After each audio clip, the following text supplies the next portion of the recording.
Welcome back to Tactical and Practical, and this is a very special edition of what I've been calling currently crushing, McCoy. I've done, I don't know, maybe like 5 of them. I was gonna do them monthly, but then I've done them, I don't know, more than that. But it is just like currently crushing. What's working for you right now? We are recording this on February 10th, 2025. I just did one to recap our January where the biggest things that were crushing for us were adding those exclusions to our Facebook ads, like I mentioned off air. Our early access Valentine's Day sale started working on January 7th.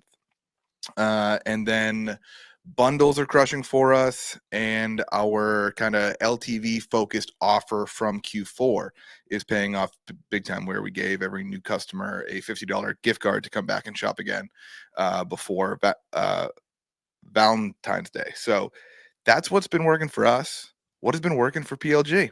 Dude, I'm so floored to talk about this subject because I don't think it's going to be anything about what most people expect. So I got love beef those. with the industry, man. Like, okay, so it's Okay. 2025. Okay. Yep. I've been screaming this from every day as whether I make posts or I talk to my team. Okay, like I think it's time for all of the brain cells to transfer all of these thoughts and energy that they've been spending on acquisition to more productive segments of the business, right? In 2025, like meta works. That's a hot take right there. Dude, well, here's the thing. I think that a really huge investment has been spent in like figuring out how to acquire customers over the last couple of years. And like it kind of works. And so I think that we're in this like great divide. I think that you're going to see brands kind of go one of two ways. They're going to see the brands who are like still stuck in the cycle fighting meta, like pulling the opposite direction of how the greatest advertising tool ever created works. They're going to try to like out hack it or like build a business that's incompatible with it out of like, I don't know, some stubbornness or ego. And then you're going to see the brands who just embrace like the system as it is, and they're going to build alongside it. And I think that those brands are going to do, hopefully I'm included in that. We'll see. Hopefully those brands reinvest all of that effort and energy and just calories towards more productive efforts. And I believe, and we're in February, I'm doing like 2025 predictions, but like, so what? I believe those two big areas are product expansion and retention. And I think retention is maybe number one, but I think product expansion is more exciting to talk about. But that's what's really crushing for us. So, and they kind of go hand in hand.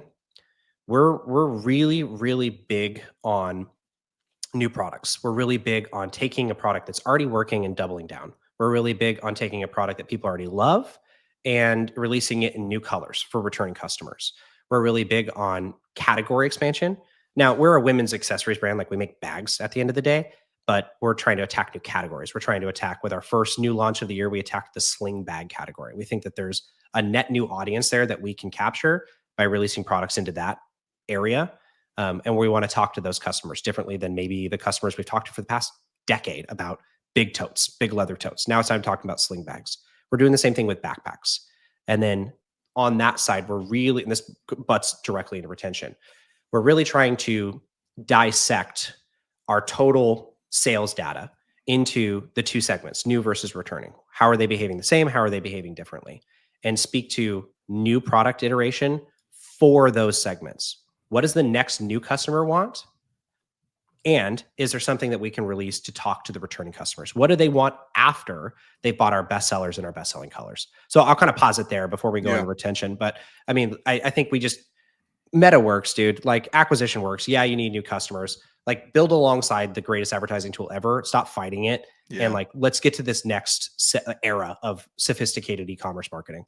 Yeah, I think I've done 30 podcast episodes, and I think 2 of them have been about our meta strategies. And that's very intentional because I truly believe like it's one of the least important things we do. Like, I agree. We have to spend the money on there. Like it still takes up, 85% of our ad spend, and it's working. But there's just not that much to do about it. Right. Like make creative that speaks to the right people at the right time when they're ready to buy, and spend a bunch of money on ads, and then get out of it and optimize the rest of your business. So I love that.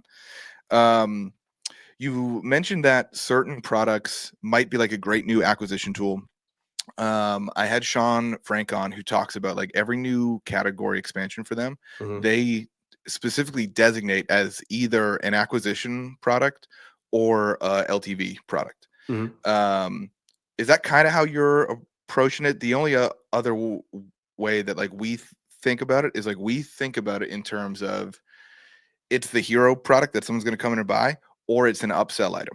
Because we've Okay. had a lot of success of like finding these kind of like $50 to $100 items that perform really well as upsells that we're not going to advertise. They're not going to be the thing that someone comes to our brand for, but we've meaningfully increased our AOV from 250 to 330 in the last 18 months, and that's a big deal. How do you kind of think about like the purpose that these new products should serve? And do you go into it of like, this is definitely an acquisition product?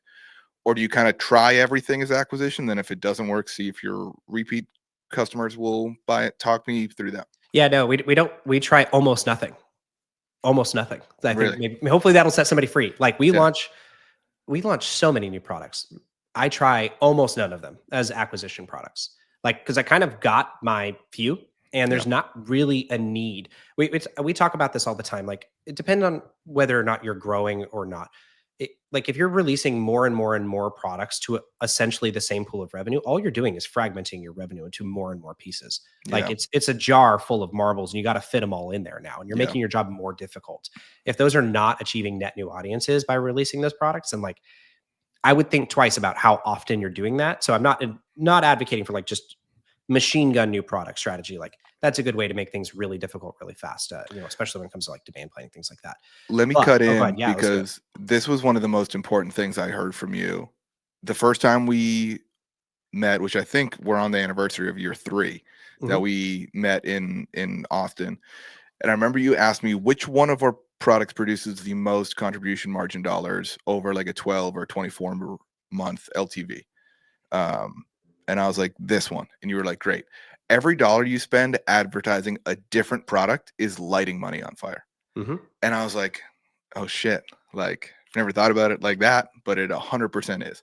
Yeah. So is that kind of the attitude you're coming into this with of like, no, no, no, I've got my acquisition products because I know for a fact they produce repeat purchases and they produce pr- profit over a, you know, X LTV that crushes for you. So you don't even want to mess with that. Yeah, that's phase one, right? So phase one is let's say you're doing a bunch of silly crap, like you're Yep. advertising everything. Now, by the way, disclaimer: DPA ads are awesome. You can do that, but let's say you're like in dedicated campaigns or ad sets, whatever. You're advertising everything.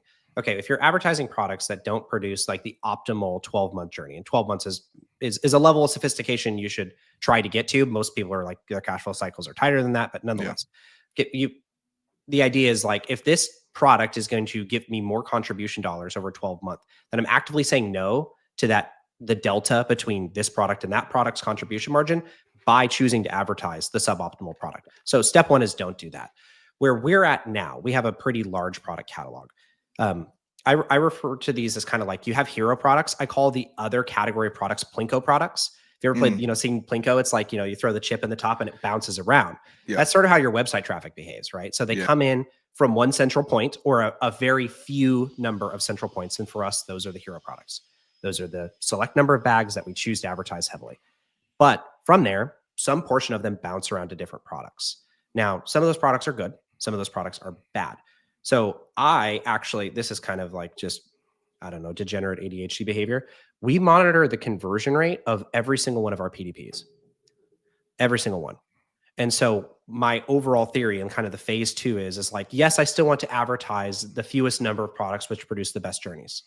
But we've got to a point where although we only advertise those 3 bags, they only represent 30% of our sales to new customers. So what's the other 70%? That's the entire rest of the catalog.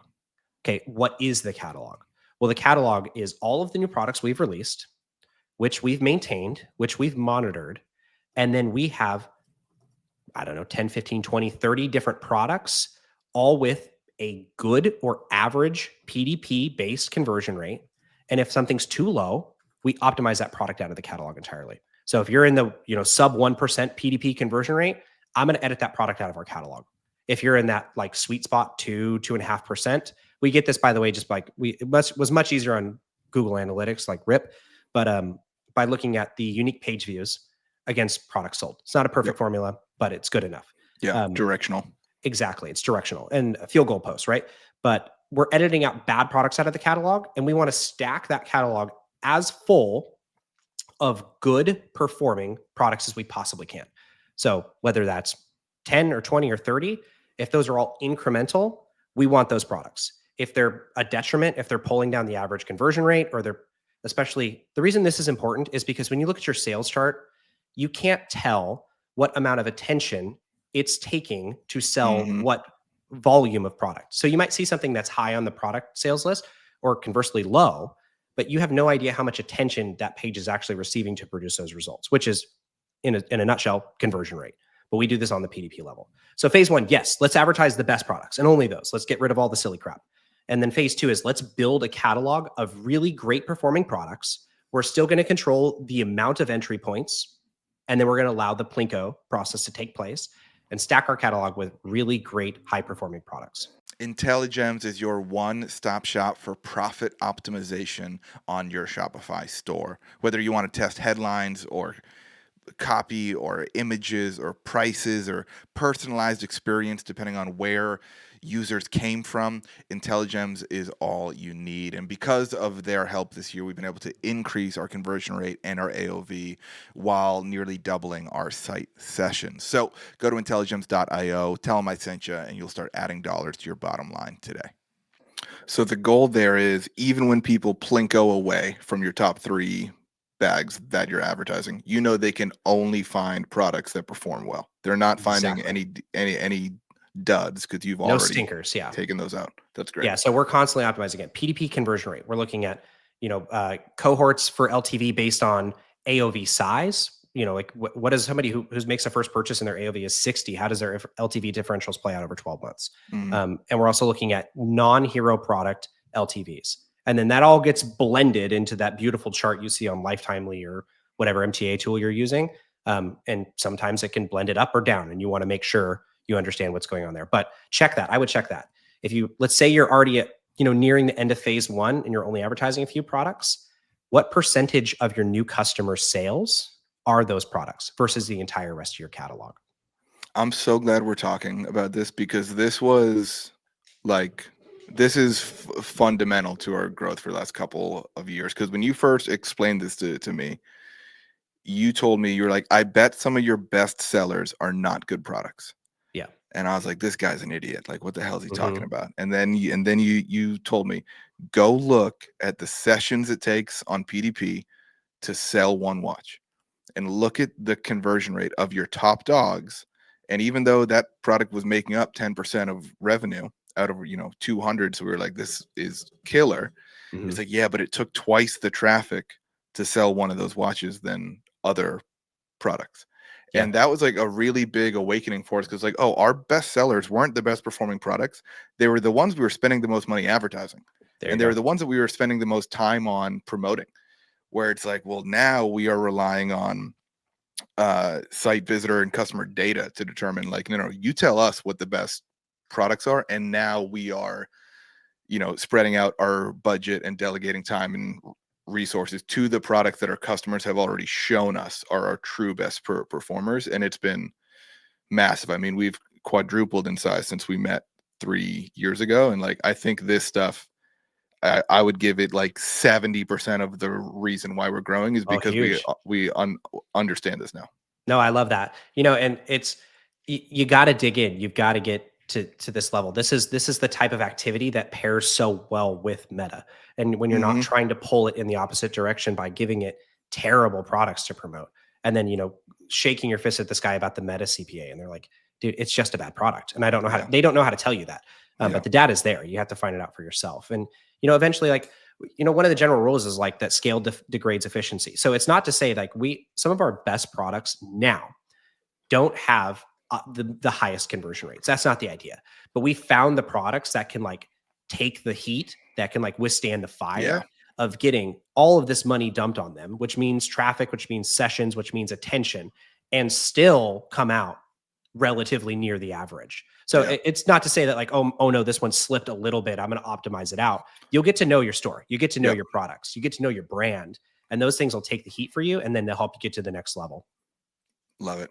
Love it. Awesome, dude. We could talk about this all day, but what else you got for me for 2025 growth tactics? Dude, I think it's retention. So that sounds like super counterintuitive, but I promise it's the way. Like, you, everyone kind of always says like, "Hey, it's getting more expensive to acquire a customer." Because I don't necessarily believe that. I think that we need to come up with some consensus as far as like a limiting factor. Because like, is it going to be $1,000 a new customer? Like, what's going to pump the brakes on that statement? So I kind of push back on that. But nonetheless, like a really good lever to pull against that, and to when you get into sophisticated forecasting and you're looking out, 12 months in advance, being able to reliably forecast returning customer revenue will lead to more growth. If you can reliably bring these people in and make them worth more. And this, now, it doesn't work for every business. There's certainly business with genetics that don't lend themselves well to retention. Like, I my lens is one brand. Like, there's agencies out there who probably speak to this better, but really honing in and making sure you're pulling every last single lever you can in retention is critically important. And the e-commerce community is just not there yet. They're just not there, because I think your journey and my journey is very similar. You come in, you didn't start day one as a retention marketer. That you come in to bring customers into the business. Yeah. And it's like damn near the bottom of your list sometimes to get to like retention, to figure out how to manipulate these numbers, because it's hard. And a lot of it comes down to back to that point number one, which is product. Like, the genetic makeup of the product will dictate a lot of times how many people come back and buy and what their 12-month LTVs look like in the first place. And that's a whole nother layer to get to the point where you're working with your product team to design a product that not only acquires customers well, but has a great customer journey. Like, we're deep in it by that point. We're years into this process. But retention is so ridiculously important. And so what I recommend people do is make a list of all of the things you can do for free to get money from returning customers. Start with the basics. I'll give you like a couple. I love this. Send an email, send a text, right? Like, and we're talking no or extremely low fractional dollars per revenue, right? Output. Make this list and make it as exhaustive as possible. Ask ChatGPT, ask all the language models, talk to your friends. Make this list as long as humanly possible, and make sure you're doing all of that at maximum cadence. Mm-hmm. And then watch your 12-month LTVs. Yeah. Make sure you're sending at-risk offers. Make sure you're watching your active customer profiles. Define your active customer profile. Most people don't even know what that means. Like, when does somebody actually start to churn? I know we don't use that word a lot in like a consumer products brand compared to like, subscription, but when does it just become statistically very unlikely that they never make another purchase? Making sure you're hammering this entire list will grow your brand. It will. It's awesome. Separate your MER. Like, a lot of people have MER. Separate AMER from, I don't even know what the abbreviation for retention MER is. I call it RMER, right? Yeah. Make sure that you limit the dollars you're spending on retention, and it's not blending into your acquisition performance, which if you do so, it will likely make your acquisition performance look better.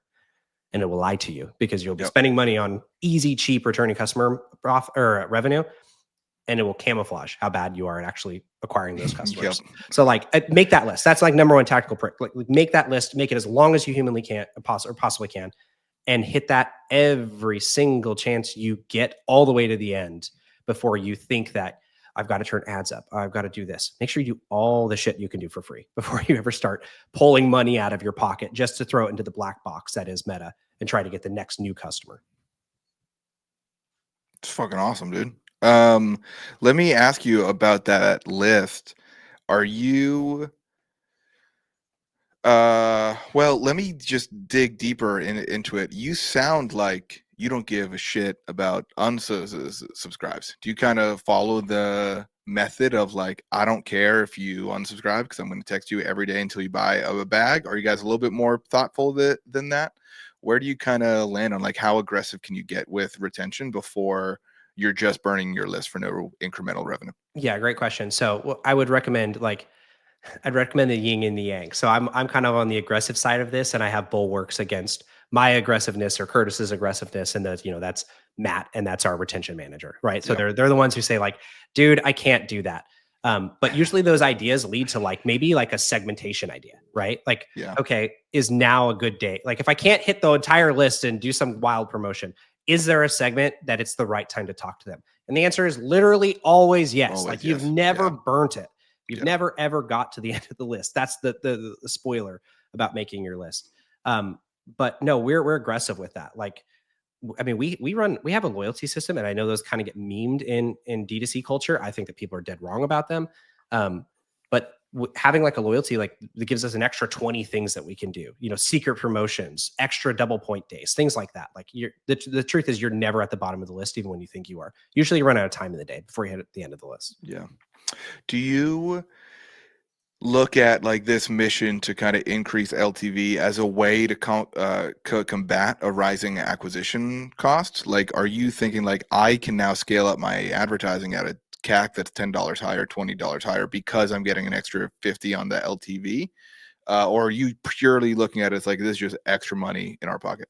Yeah, well, I mean, like your NCPA or your CAC or whatever it is only relative to the LTV anyways. Yeah. Like in general, is a lower number better? Maybe it's safer, Right. but Yeah. it doesn't actually mean that you're acquiring the highest volume of profit for the business. In fact, oftentimes it's the opposite.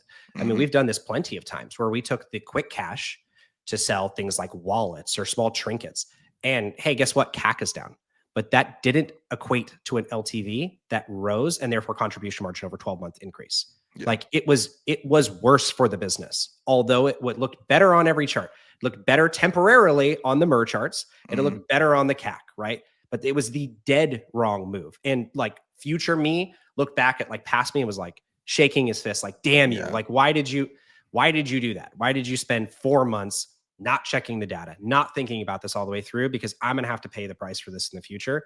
It's usually the case that happens. The quickest, fastest cash usually isn't the best 12-month or whatever period of time you're using for contribution margin, for LTV, for brand advocacy, for whatever it is. Like it usually works that way.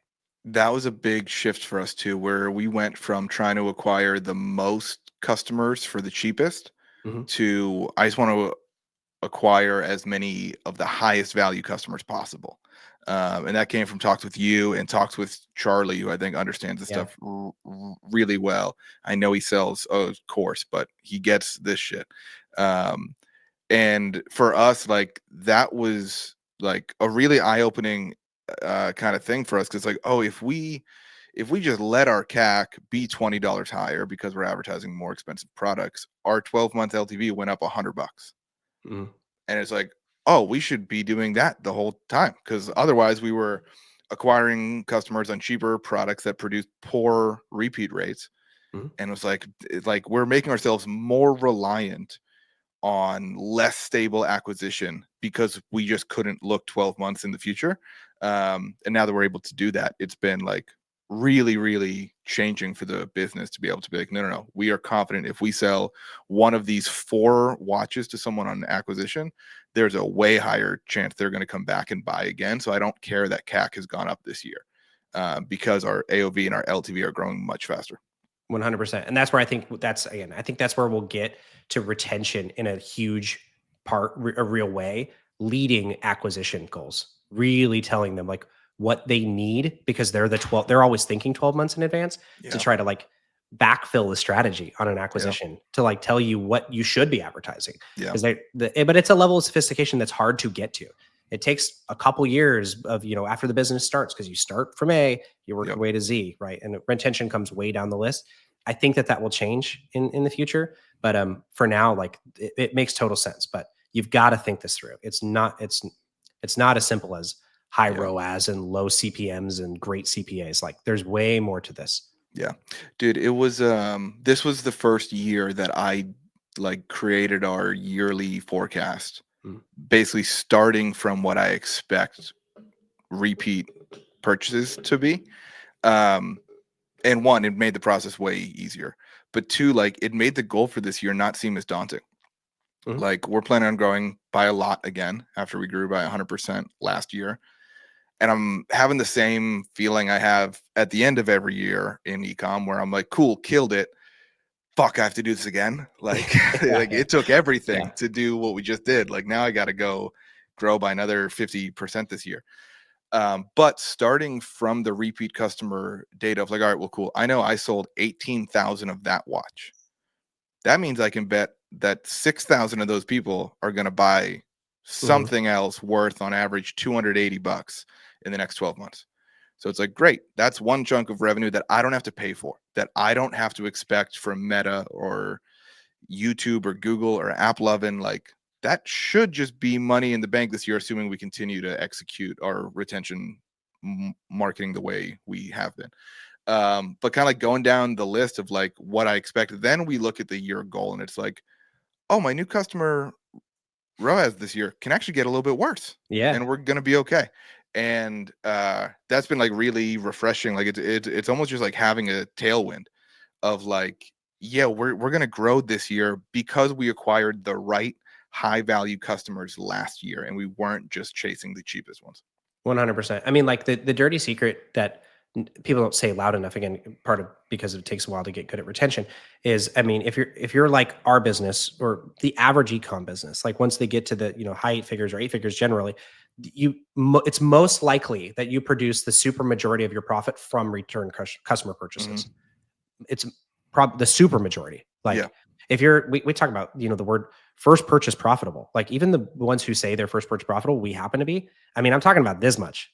right. Yeah, when you Yeah. factor in Yeah. overhead and all the effort that goes into it, it's like, well, it's technically Yeah. profitable, but it's Like, not I mean, fun. I'm making this Yeah, much. Returning right. customers, that's a whole different story. That much. Yeah, Yeah, it's many yeah, times that. And so, yeah. like, you just have to realize that. Like, again, I ask people like, "Okay, why aren't you spending 10 times more on Meta today?" And they're like, "What do you mean? Because performance would get worse." I'm like, "Yeah, duh." So, if you can acquire 100 less customers this month or thousands less, don't you think your performance could theoretically improve, helping your margins on first time purchase? All of that off of the back of good sophisticated retention. Yeah. So, go do that.